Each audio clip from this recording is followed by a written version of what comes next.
Taylor Walker from the Adelaide Crows, and you're listening to the Coaches Panel. Shannon Hurn from the West Coast Eagles. This is Nathan Jones from the Melbourne Football Club. Phil Davis from the GWS Giants. It's Brad Avery from the Port Adelaide Football Club, and you're listening to the Coaches Panel. Number 20 of the 50 most relevant, entering into the teens tomorrow. Number 20 today, GWS Giant. He's a forward, Toby Greene. The 50 most relevant is looking at players for Supercoach, Dream Team and AFL Fantasy in a universal list. And from a salary cap perspective, looking at who I think are among the most relevant players for fantasy coaches in 2019. We'd love to get different people, not just from the Coaches Panel, but across the fantasy football community, talking about players in the 50 most relevant. And from the Draft Doctors, you've already heard the Statesman, you've already heard Steve. We've now got Jono on. Hello, mate. How are you? Good, thanks. Thanks for having me on. Mate, an absolute pleasure. Now, before we get into talking about Toby Greene, for those that are draft fans, whether it be Supercoach, Dream Team, AFL Fantasy, Ultimate Footy, however you choose to draft, in just a couple of days' time, mate, about a week's time, you're relaunching a massive product that's a great training ground for coaches when it comes to your draft simulator. Yeah, over the summer, Steve and I have been busting our asses getting the mock site version 2 up and running. Hopefully end of January, start of February, so all the people can get out there and start running some mock sites to find out where the players are going to be dropping for their drafts this year. Yeah, it's one of those fantastic tools. There is a free option, and certainly if you want to do multiple mocks, you know, there is a price option, but well worth the financial investment. I encourage you to do it, to give you that opportunity to try different strategies from different positions. And there is so much benefit in doing it. I used it a lot last year and would encourage you to do the same and check that out. We will certainly share the link with you in this bio of the podcast, but also once it is fully live, we'll let you know about it in full. Let's talk about Toby Greene. He's an incredible forward option for us this year. And even though last year was far from a great year for Toby, we were reminded, albeit in one game, about how good a fantasy scorer he can be. It was against the Western Bulldogs, his top score from the year. It was a 118 in AFL Fantasy and Dream Team, while it was 131 in Supercoach. His seasonal average, a little bit pear-shaped, 67 for Fantasy and Dream Team coaches, 72 in Supercoach. And the one positive, I suppose, of a down year, Jono, is for salary cappers, is when you have a bad year. Again, I'm getting you to talk off brand for a moment, but the one positive is when you have those bad years is you do get that discount and you do get a little bit more value, and that's what we're going to get with Toby Greene this year. Yeah, absolutely. He only played the 9 games in 2018, so he gets a massive discount in the salary cap. I think he's just over $350,000 for Supercoach, and maybe just under $500,000 there for AFL Fantasy Dream Team. So if you are looking for a mid-price forward, he's right up in that wheelbag right there. There certainly is a player to pick. Yeah, he is. $434,000 is what it's going to set you back in Dream Team. AFL Fantasy is the one where they've decided not to pass on the discount of what he was priced at 67. They've not done that, and understandable why they've done that. They've done that across so many other players as well, where they just try to make it a bit more of a, well, should I, shouldn't I, rather than the lay down Mazes selection that some believe he can be.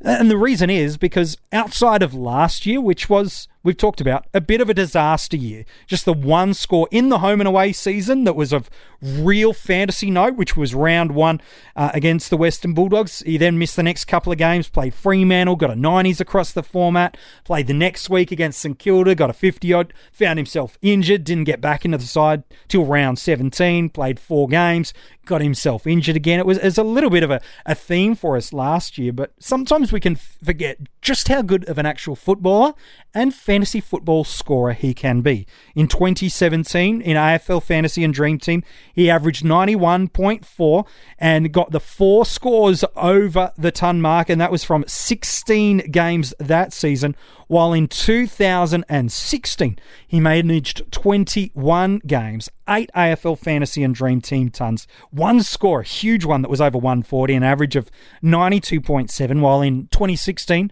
10 scores of 100 or more, 3 of them were over 120, and an average of 90.4. I think it's probably safe to say, Jono, that when he gets a good run at it with injury, and we'll talk about the negative of that in a moment, but it is pretty safe to say that Toby Greene is one of the most consistent 90-plus averaging forwards going around. Yeah, absolutely. Mid-90s throughout his career with a high of 103 in both formats back in 2014. So shows what his scoring potential really is. And we see with those small forwards that their score build is reliant on goals and these goals to get their scores. But Toby Greene averages around 23 possessions a game, almost 5 marks and 3 tackles a game, as well as the goals. So he's pushing up outside of the forward 50 there, getting his balls on the wing, and he's also contributing with the ball going back inside 50 to the tall towers of Cameron and Patton there. So he's got a nice, really balanced game for a small forward. Yeah, and a couple of those seasons too included Steve Johnson inside the side, who was more than taking some of those goal opportunities and attracting another avenue to goal. And one of the things about Toby is, yes, he can roll through the midfield, and early in his career he's done that, but he's reinvented himself as this incredibly damaging inside forward 50 specialist who is an overhead target as well as a guy that can pick up the ball at the crumb of the pack. He can add that defensive pressure. He really is such a difficult matchup for teams that when the likes of a Jeremy Cameron is on his game, even an Adam Tomlinson, we won't see him for a while, but Patton, when he's rolled through there, he's just such a difficult matchup, and not many teams have a player that from a defensive perspective can stay with him both in the air and on the ground. No, exactly right. He's got pace to burn. He's a good martial artist when he gets up those karate kick marks, but I think he's going to be penalised if he does do that this year. So, yeah, exactly right. Not many teams have someone who can match up on him, and that's why he can score so well. And where he's priced at, not so much in AFL fantasy, it's probably a bit harsh to say it, but in AFL fantasy he's almost irrelevant. Yes, there's some value there, but it's probably not as much as you'd like. If he was priced at a 70, then I'm all aboard him in AFL fantasy, whereas I think we've got some really nice discounted options and some value options in AFL fantasy that I'd probably more look to than him, whereas in Supercoach and Dream Team, you're talking 350,000. It's like a bit over 100,000 to Sam Walsh, and you're getting a known 90s forward candidate. Like, that's top 10 eligible, or right on the ledge of it anyway. And in Dream Team and Fantasy, you've got a guy that when he's on the park, he's going 90. So that's the real big concern we've got on Toby, isn't it? It's not scoring potential. It's not because he's inside forward 50, he's not going to get enough ball or goals. The big question mark is, can he stay on the field long enough to make it worth the selection? That's exactly right. It's the durability issue we spoke about before. One full season does raise concerns, but at that price, it's a big juicy meatball right in front of you, isn't it? Yeah, and that's the really hard thing, is it's that risk versus the reward that so many coaches, not just with Toby Greene, but other players that we've talked about in the 50 most relevant, and you've talked about on the Draft Doctors podcast as well, is there is huge absolute risk that you've got to factor in, but there's a massive reward that if you do look back to what he did in 2015 and 2016, he played 22 and 21 games. And so, yes, the past 2 years have not been kind to him in terms of his body, but it's not as if these 20-plus game years have not been accomplished for him. And I remember on a Draft Doctors episode you spoke about last year, and it's something we've spoken about at the coaches panel numerous years, is that while someone's injury history does need to be something we factor in, just because they've got an injury history doesn't mean they're bound to have only 15 games again the year that's coming. No, exactly right. And 25 years old, going into 26, you would think now that he's grown into his body, and the injuries he's got aren't your standard issue injury, like your hammies and quads and all that. They're just weird type injuries. So if you can get over doing the silly stuff and punching people in nightclubs, then he should be good to go. Yeah, well, that's the thing is, look, there's certainly a suspension concern about him as well as an injury concern, but there is a huge, huge value for coaches, and is the reward versus the risk. That is what you've got to weigh up. And I'm probably of the opinion with someone like a Toby Greene in salary caps, and we'll talk drafts in a moment, I think with Toby, it's either you start him or you ignore him for the year. The reason being, the potential risk based on history for injury does not get any less because he puts on, a 93 average over the first 8 games. There's still that concern that you would have had for his injury. So I think with Toby, yes, there's value anyway, but if you don't start with him, there's no point going to him because the risk, quote unquote, based on history for injury hasn't decreased. Yeah, I totally agree. Look, I've already got him in my Supercoach Classic team. Yep. So I'm hoping he makes me a couple $100,000 and then look to upgrade him to someone who's a bit more sustainable. And I think that's probably the right way to do it, isn't it? Is you plan with these kind of guys that are injury discounted or mid-price options. You go, look, I hope they're going to stay there and be that 90 option, but you've got to have that trade kind of in mind going, I'm not going to bank on him as a keeper for the year. I'm going to bank on, I'll hold him for as long as I can, and if I can keep him, great, but I need to plan to trade him at some point. Exactly right, and that's where you follow the break-evens, and once he gets to that, bang on break-even of 90 or 85, that's when you look to flip him over and either get a younger rookie in or upgrade it to that Uber Premium. Yeah, look, from a preseason perspective, he's only really just started to enter back into less of a really slowly modified program and gradually working his way back into the full program. But everyone from the GWS side and the coaching staff are very adamant he'll be fit and firing throughout the JLT Community Series and certainly right and ready for round one. The question in my mind is it's either a start or a hard pass. And right now in Supercoach, I've firmly got him locked away. In AFL Fantasy, I think he's priced out of what I'm happy to go after, but certainly there is some value on it.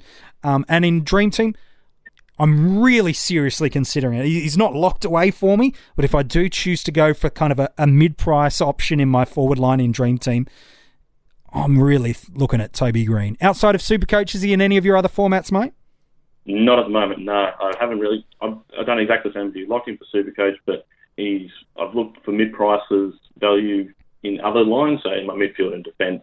I think there's more value in your defence for mid-prices this year than in your forward line. Yeah, I think you're fair enough too, man. Let's talk about drafts, and that's certainly where you, as a part of the Draft Doctors, enter into your specialty. A little bit different, probably, in terms of Supercoach and AFL Fantasy Dream Team in terms of where he goes. So let's talk Dream Team, AFL Fantasy Ultimate Footy. Where do you rank him, and where do you think he goes in a draft? Well, I've currently got him ranked as a F2, so 11 to 20 range, and if I'm looking to draft him, I'm looking around the 5th to 6th round. I think that's where he's going to fall. It's Toby Greene. He's got the name. Look, he could even actually slide a little bit more if people aren't as savvy as to what he scored in the past and just look at his average from last year, which was 67 AFL Fantasy. So that's well those people's boards if you are drafting off an average. Yeah, and Supercoach, do you see him going in a very similar sort of space as well? Is once those top forwards have kind of gone, the Dunkleys, the Menegolas, the McLeans, the Smiths, Dangerfield, obviously, do you start to see him in Supercoach as that sort of that next rung down of those big boys? Yeah, exactly right. I've got him at F2 in Supercoach as well. Should be around the 5th or 6th round, which I do, where I have ranked him, so if in the 50s or 60s, I'd be very happy to take him as my F2. Again, there is going to be a slight risk, but if I've drafted well, I've got a decent forward F1 there, so I'm pretty happy to take Toby Greene in the 5th round. Yeah, look, and there's some really exceptional talent you could get late in the draft as well. So if there is 2, 3, 4, 5, 6 games that you do have to run a mid-70s sort of forward on the ground, chances are that's probably not going to cost you that many matchups, whereas a guy that's got the potential not just to average 90, but get you some big 120 sort of scores in the forward line, that's got the potential to win you more matchups than his injury concern could cost you. And that's right. And the thing that Steve and I have found while doing our rankings is that there's more talent in the forward line where you can pick off the waiver wire. Yeah. That will give you that 85-plus score, which is a score I always look to get off the waiver wire that can average me 85. And look up the history, the matchup history as well.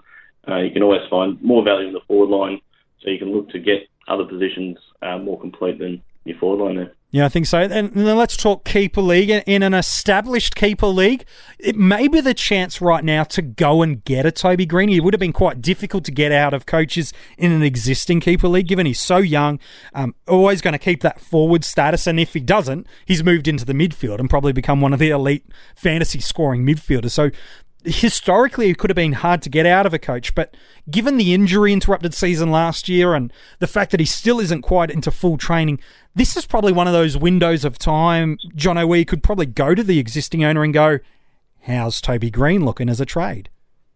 Oh, exactly right. You throw out an offer, it has to be something decent, because we know the owner is going to know that he is a 90 averaging forward, so he's going to want something decent in return, but it's definitely open for discussion if I'm looking to get Toby Greene into my team this year for sure. I think so too. And if you're starting up a brand new keeper league, he's certainly not going out inside those first probably 3 or 4 rounds, the top 40 selections or so.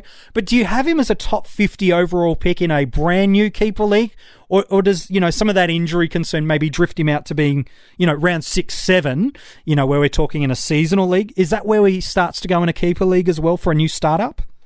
Yeah, definitely. Anything from, I'm going to say, rounds 5 to 8, that would be probably the right time where you'd be grabbing Toby Greene, because you do have to weigh up age, his average and his history. So I think that's bang on where he would fall in a startup keeper league. Yeah, I think you're about bang on it too, man. Hey, Jono from the Draft Doctors, appreciate your help today as we've talked about Toby Greene.